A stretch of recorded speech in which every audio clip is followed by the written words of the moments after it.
Today, I'd like to talk to you about my garden. But more importantly, I'd like to talk to you about what Jesus and some of the church fathers say about gardening and how they use that as an example for our spiritual lives to help us to get closer to God and to get to heaven.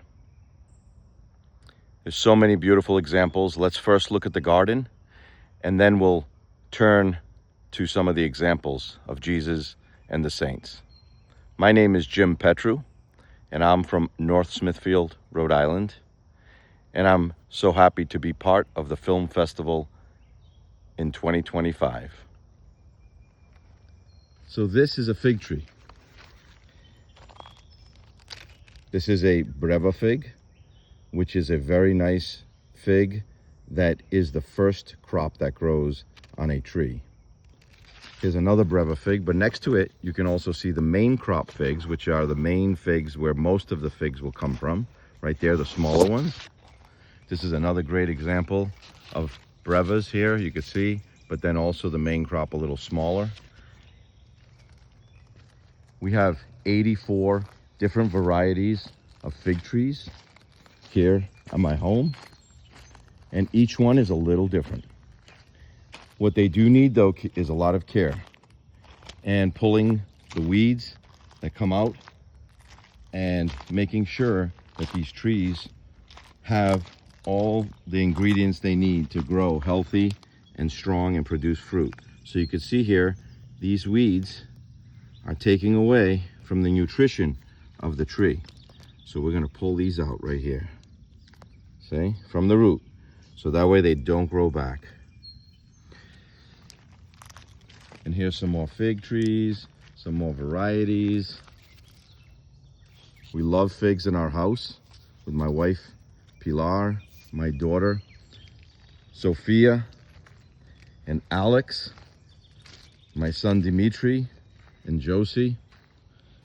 So let me show you here some other varieties. Well, these are pears here. You can see some pear trees here, and these are growing very nicely too. You can see the clusters. Now this tree has been grafted, so right here, these are the main figs,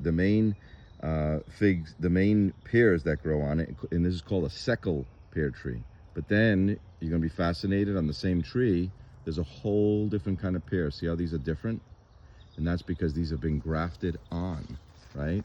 And these grafts here are a different kind of pear that you could see. Harrow's Delight.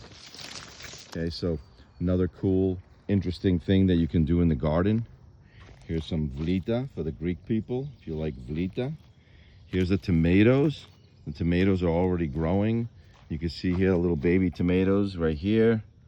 You can see some tomatoes are a little bigger over here. And then we have our zucchini down there with little zucchini growing. We have our garlic over there.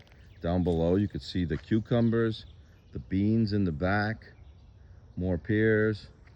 Over here is the grape arbor. See the grapes here, right? Beautiful grapes growing, and we'll be enjoying those in August and September. So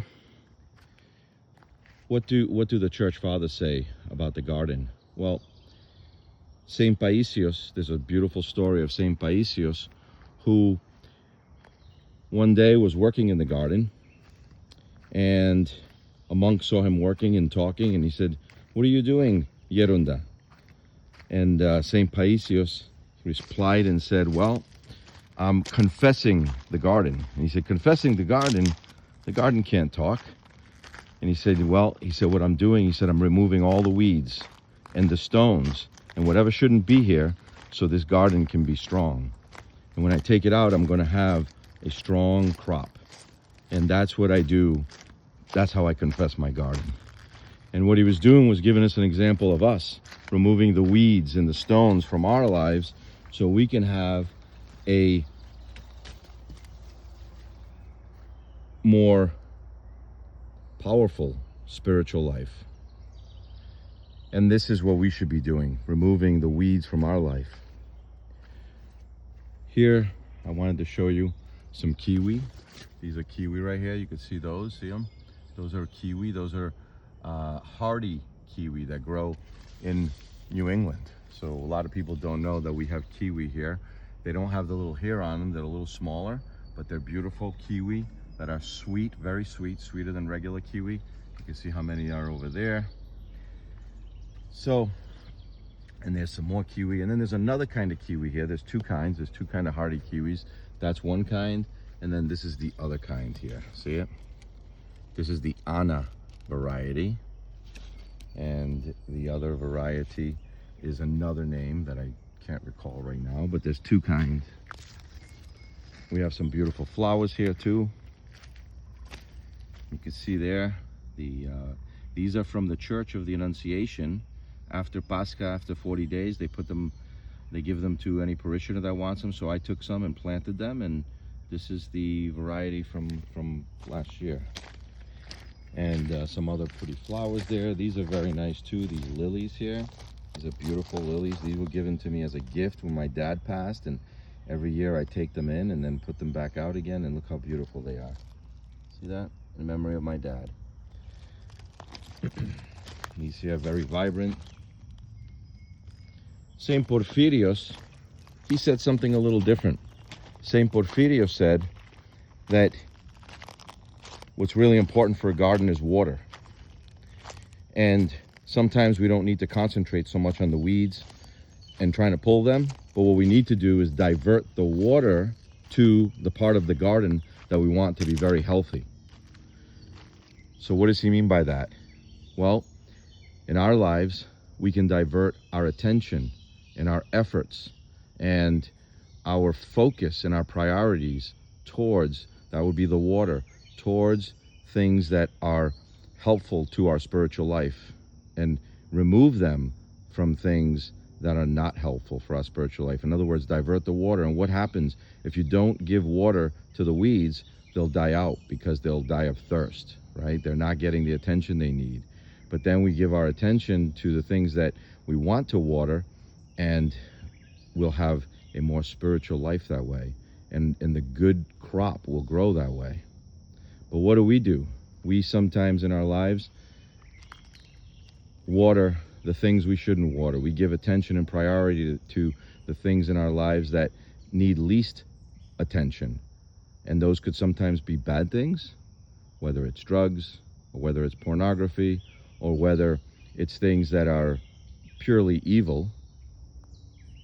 Or sometimes we give attention to things that are not necessarily evil, but we end up putting so much attention, we put all the water that comes towards these things, and then we drown out, or we don't allow the good things to get watered.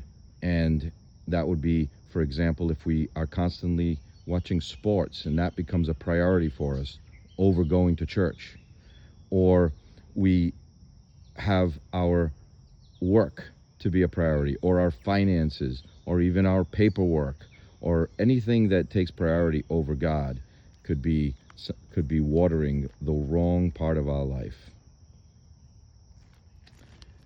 And then finally, Jesus, he gives a beautiful example to his disciples. And Jesus says that, gives a beautiful parable about him putting a farmer putting crop out and putting good seed. And the seed was very was for the good crop, and it was growing. And then somebody at night came, a thief, and wanted to destroy the crop. And what did he do? He threw seed, bad seed, weeds in with the good crop. And when it started growing, the workers realized that there was something wrong. And they went to the owner and they said, "What should we do? Should we go pull the weeds?" And the owner said, "No, leave the weeds. What we're going to do is leave them, and they're going to grow together." And they said, "Why shouldn't we pull them and get rid of them?" And he said, "Because you may pull some of the good crop with the bad crop. So leave it. And then when it's time to go harvest the crop, then we're going to know which one is the good and which one's the bad. And then you're going to separate them. And with the good crop, that is going to be used and it's going to be useful. And the weeds, they're going to go into the fire and they're going to be burned. And when Jesus explains that parable, he says that there'll be gnashing of teeth. That's outside. That is a symbol for us to remember that there is a heaven and a hell. And we want to focus our lives towards the good, towards the good seed, and not allow the weeds to come in and to create bad seed in our life. There will be consequences for that. So I hope that you enjoyed this nice visit in my garden. And I hope that you were able to feel a little bit like you were here. And I hope you enjoyed the figs. And I also hope that this can help all of us to come closer to Christ, to remove the weeds in our lives, to divert the water towards things that are fruitful, so we can stay closer to Christ, because we are here for a short amount of time here on earth. And it's going to pass fast.